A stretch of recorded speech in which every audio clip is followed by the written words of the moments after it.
Bien-aimés, chers frères et sœurs dans le Seigneur, et même ceux qui sont de l'autre côté et qui ne sont pas encore avec Jésus-Christ, nous vous saluons. Parce que le message de ce matin s'adresse à tout le monde. Nous allons continuer de parler du mariage et le mariage avec l'accord des parents qui est très indispensable, que beaucoup négligent de nos jours et qui, dans la suite, amène beaucoup de situations désastreuses. Dieu a donné le pouvoir aux parents de décider du mariage de leurs enfants. Dans Deutéronome 7, verset 3, le Seigneur a dit aux parents de ne pas donner leurs filles à des gens qui ne le connaissent pas, qui ne lui appartiennent pas, et de ne pas prendre des filles de ces gens pour les donner à leurs fils. Ça veut dire que pour que l'enfant se marie, garçon ou fille, il y a l'accord des parents qui est indispensable. Parents ou tuteurs, c'est pareil. Et je vais vous expliquer ça dans la suite. Mais le passage que nous allons lire pour bien expliquer le rôle des parents et le pouvoir que Dieu donne aux parents se trouve dans 1 Corinthiens 7, verset 36 à 38, que nous allons lire. Si quelqu'un regarde comme déshonorant pour sa fille de dépasser l'âge nubile et comme nécessaire de la marier, qu'il fasse ce qu'il veut, il ne pêche point qu'on se marie. Mais celui qui a pris une ferme résolution, sans contrainte, et avec l'exercice de sa propre volonté, et qui a décidé en son cœur de garder sa fille vierge, celui-là fait bien. Ainsi, celui qui marie sa fille fait bien, et celui qui ne la marie pas fait mieux. Ah, quel choc!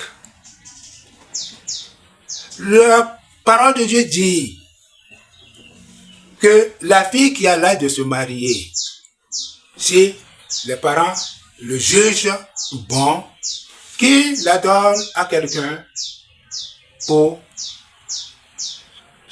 se marier, que la personne ne pêche pas, c'est une bonne chose.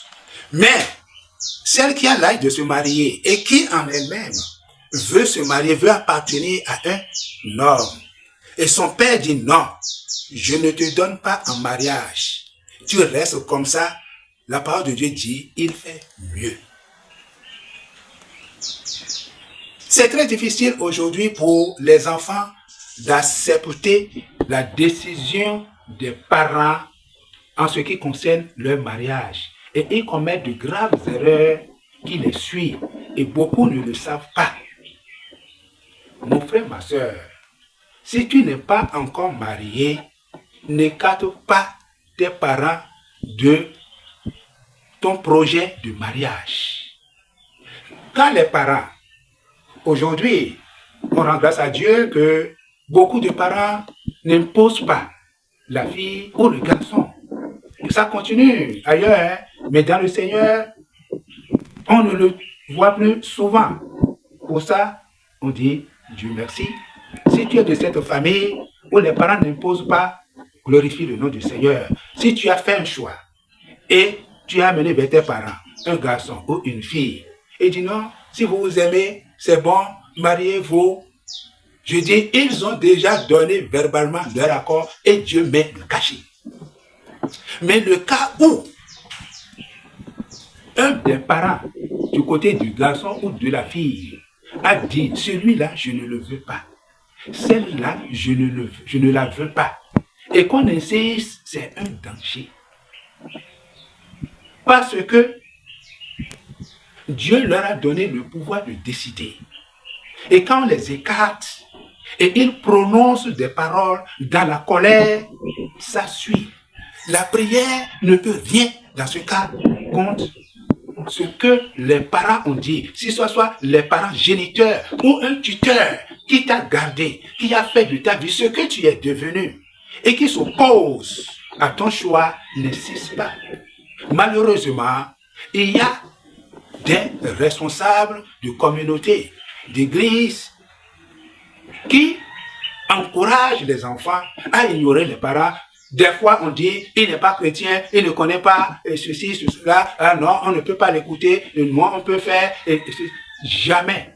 Si tu es dans une église, dans une communauté, et tu es dans cette situation, et que ton pasteur te dit, on va ignorer tes parents, n'écoute pas. Parce que je connais beaucoup de cas. Et 100% des cas que je connais, quand on n'écoute pas les parents et on les ignore, on les méprise, on les déshonore, alors que Dieu a dit de ne pas déshonorer ses parents. Et c'est le seul commandement qui est suivi de nos promesses. Mais quand tu déshonores ton parent, en ce qui concerne ton mariage, tu l'écartes. Tu as offensé Dieu parce qu'il a dit de l'honorer. Puisque tu n'as pas honoré, cette colère va te suivre. Et la prière ne peut rien. Et la plupart des cas, je vous le dis en toute sincérité, les pasteurs qui encouragent des gens dans cette situation, quand ça commence par dégringoler, ils font semblant de prier avec eux, de les soutenir, de les conseiller. Mais quand ça perdure, ils commencent par se retirer. Et vous allez vous retrouver seul à votre destin. Et souvent, c'est la mort qui sépare ou c'est le divorce. Ne vous engagez pas dans de telles choses. Ne méprisez pas les parents. Oui, d'accord. Si la personne qu'on te propose en tant que parent n'est pas sous la même autorité que toi, comme la parole de Dieu a dit, ne vous mettez pas sous un joug étranger. Tu ne vas pas accepter. Là, Dieu est d'accord. Parce que la personne qu'on te propose n'est pas un enfant de Dieu. Tu refuses, Dieu va te soutenir. Et quand le moment sera venu et que tu vas vouloir te marier et que Dieu lui-même va t'aider à faire le choix, il va convaincre tes parents, ils vont l'accepter et tu vas te marier. Mais les écarter, je vous dis la vérité. N'humiliez pas vos parents en ce qui concerne le mariage. Ils ont un pouvoir. Leur oui est une bénédiction. Leur non est une malédiction. Surtout, si ce sont eux qui ont fait ta vie, qui t'ont envoyé à l'école, qui t'ont envoyé faire une formation, ou un tuteur, et tu les écartes, tu ne seras pas heureux. Nous allons lire rapidement dans Éphésiens chapitre 6, les versets 2 et 3. Honore ton père et ta mère, c'est le premier commandement avec une promesse, afin que tu sois heureux et que tu vives longtemps sur la terre. Voyons, le parent que tu as déshonoré, que tu n'as pas honoré, tu l'as écarté en ce qui concerne ton mariage.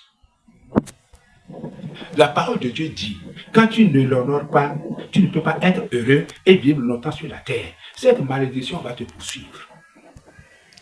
Si Dieu est dedans, si Dieu vraiment veut que tu prennes ce garçon ou bien cette fille, d'une manière ou d'une autre, il convainc les parents. Mais s'ils insistent et refusent et disent jamais, nous ne voulons pas, il ne faut pas faire autrement. Si c'est ton tuteur qui t'a gardé alors que tes parents sont en vie ou bien sont morts, sa décision a de l'importance. Si tu l'écartes, certaines personnes les ignorent et vont voir leurs parents qui vivent quelque part alors que ce ne sont pas eux qui ont fait ta vie. Dans ce cas, c'est ton tuteur qui va décider. ce ne sont pas tes parents. Parce qu'ils n'ont pas fait ta vie. Celui qui a fait ta vie, il faut lui être reconnaissant. Jeunes, ne commettez pas cette erreur. Obéissez à la parole de Dieu. Donnez de la valeur à vos parents, même s'ils ne sont pas dans la foi. Si votre choix vient de Dieu, Dieu les convainc et ils acceptent, ils accompagnent. Que le Saint-Esprit vous vienne en aide, vous soutienne, vous convainc pour que vous soyez heureux toute votre vie et que vous puissiez vivre longtemps sur la terre. Nous allons prier.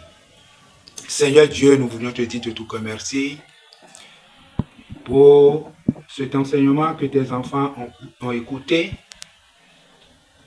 Et je prie au nom de Jésus-Christ que le Saint-Esprit aide ces jeunes, même s'ils sont des adultes, et qui veulent se marier, qu'ils écoutent leurs parents, qu'ils ne les écartent pas, qu'ils ne les ignorent pas, qu'ils n'écoutent pas les dirigeants de leurs églises et déshonorent les parents pour que cette malédiction ne les suive pas.